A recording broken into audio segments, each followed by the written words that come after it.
Throughout her very successful career in the entertainment industry, Barbara Eden has been widely regarded as someone who always seemed to make great career choices. Whether it's starring alongside the king of rock and roll, yep, Elvis, or even a brief visit to Mayberry, North Carolina, Barbara just seemed to be in the right place at the right time. However, there is one moment when a decision was made that altered the success of the program that she was starring in. That program was her classic TV hit, I Dream of Jeannie. And the decision that was made, well, I'll get to that in a moment. But first, let's talk a little bit more about that classic TV show. Created by best-selling author Sidney Sheldon, I Dream of Jeannie cast Barbara as a 2,000-year-old genie, and the future J.R. Ewing, Larry Hagman, as an astronaut who becomes her master, and with whom she falls head over heels in love.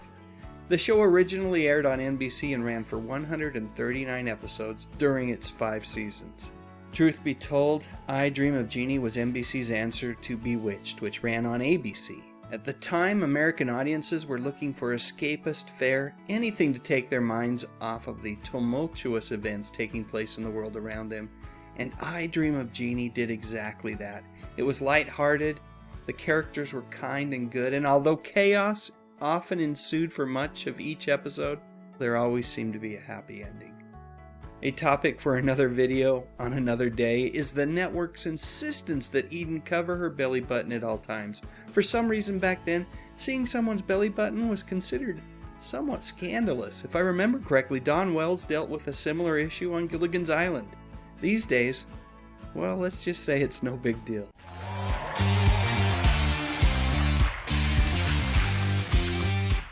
Anyway, I need to get back to the topic of this video and address Barbara's big regret, which was the decision by the show's creative team to have the 2 main characters get married during what I believe was the 5th season of the show.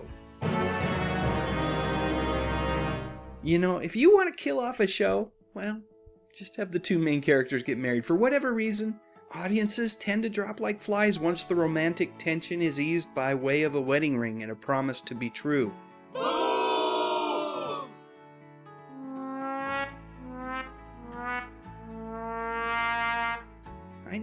I know, it's kind of sad, but that's just the way it is. And Barbara herself has acknowledged that this was a mistake. In fact, it is a huge regret that she shared with the Today Show a few years back when I Dream of Jeannie was celebrating its 50th anniversary. In Barbara's own words, she said the marriage ruined the show because it wasn't credible. Unlike that witch on the competing network, Jeannie wasn't human. She was a magical entity. From everything that I've read, I believe that Barbara wishes that she had been more vocal about her opposition to that decision. So the show got canceled. Years later, I Dream of Jeannie would return in the form of a television movie, with Wayne Rogers replacing Larry Hagman as Major Nelson. It's magical laughs for everyone when Barbara Eden returns as Jeannie. We are celebrating. And when this girl parties, it's all you can bear. She loves being a normal 2,000-year-old housewife. Wouldn't you just gag? Until her scheming sister tries to make her a real swinger. I'm going to straighten out your hook. Can Jeannie survive as a liberated lady? And when she cuts loose, his hubby, Wayne Rogers, gonna flip. It's mass hysteria. You'll be rolling in the aisles for I Dream of Jeannie 15 years later. As much as I loved that reunion movie, I must admit that something was off.